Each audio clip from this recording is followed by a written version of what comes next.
Түйе жапырақ пен қоңырау, жаздың дәл ортасы. Бақ іші өзінің түрлі түсті гүлдерімен, жапырақтарымен жайқалып тұр.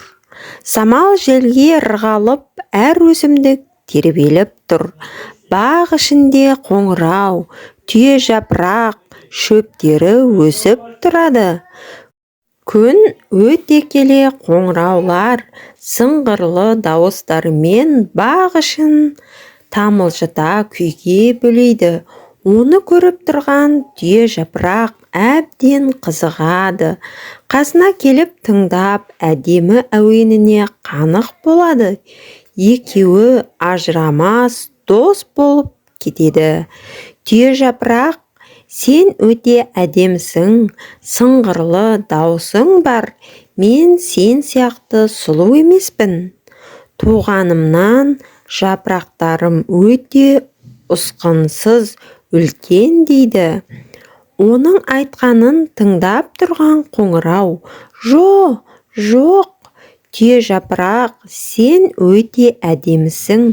Сенің жапырақтарың өте әдемі, үлкен.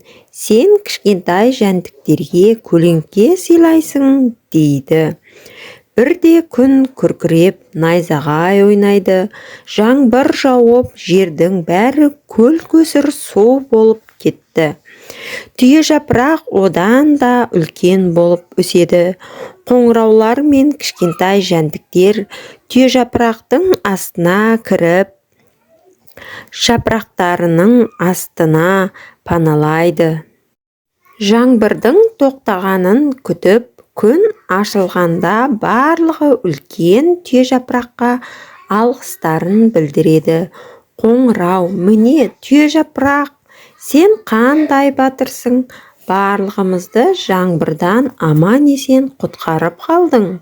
Сенің жапырақтарың қандай үлкен болса, сен де сондай үлкен ерлік жасадың дейді. Сен өте сұлусың, батылсың дейді.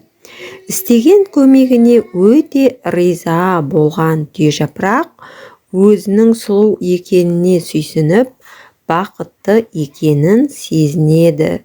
Түйе жапырақ қоңыраудың сыңғыр даусын тыңдап, екеуі мәңгілікке адал достықтарын жалғастырып, бірге тату-тәтті өмір сүреді.